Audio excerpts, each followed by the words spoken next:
കണ്ട എന്റെ കൊച്ചിന്റെ വിഷമം കണ്ട വേറൊന്നും അല്ല കേട്ടോ, കുടുങ്ങിയിരിക്കുകയാണ് അവിടെ, പുറത്തേക്ക് ഇറങ്ങാൻ പറ്റുന്നില്ല. സോഫ തിരിച്ചിടുന്നത് തലയും കുത്തി ചാടുന്നവനെ പേടിച്ചിട്ടാണ്. അവൻ അവിടെ നിപ്പുണ്ട്, ചേച്ചിയെ രക്ഷിക്കാൻ നോക്കുന്നുണ്ട്. രണ്ട് അനിയന്മാരും കൂടി. എന്നെക്കാട്ടി ഉയരം വെച്ചല്ലോടെ, എന്നിട്ട് നിനക്ക് രക്ഷിക്കാൻ പറ്റുന്നില്ലേ എന്ന് ആല് ചോദിക്കുമ്പോ ഏത് ചോദിക്കുന്നത്, നീ അല്ലേ എന്നെക്കാട്ടി വലുത്, നിനക്കല്ലേ 2.5 വയസ്സായത്, പിന്നെ നിനക്ക് ചേച്ചിയെ രക്ഷിച്ചൂടെ എന്നാണ്.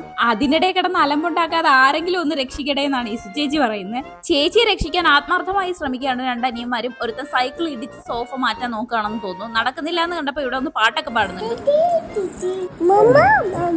പാട്ടും പാടി ഡാൻസ് കളി ചെയ്യുന്നപ്പോഴാണ് ഇതിന് പുതിയൊരു സാധനം കിട്ടിയത്. പിന്നെ അവന്മാർ രണ്ടും കൂടെ അതും കൊണ്ടുപോയി കുറെ നേരം അവിടെ പോയിരുന്നു. ചേച്ചിയുടെ കാര്യം രണ്ടനിയന്മാരും മറന്നു എന്ന് വേണം പറയാൻ. തലയിൽ ആപ്പിൾ വീണ്ടാണോ എന്ന് അറിയത്തില്ല. അലിക്ക് വീണ്ടും ബോധോദയം വന്നു. അലി വീണ്ടും ചേച്ചിയെ രക്ഷിക്കാനായിട്ട് പോവാണ്. കുഞ്ഞനിയൻ ആ നേരം കൊണ്ട് അവിടെ ചെയ്യാൻ പറ്റുന്നതൊക്കെ ചെയ്യുന്നുണ്ട്. കുരുത്തക്കേട് പോത്തുപോലുള്ള രണ്ടനിയന്മാരുണ്ടെന്ന് പറഞ്ഞിട്ട് എന്താ കാര്യം? എന്നെ രക്ഷിക്കണമെങ്കിൽ എന്റെ അമ്മ തന്നെ വരണം. കേറിപ്പോയ കുഞ്ഞു കുരുപ്പിനെ ഇനി വിളിച്ചോട്ട് വരണമെങ്കിൽ ക്രെയിൻ തന്നെ വരണം. കാര്യം ഇറങ്ങി വരില്ല.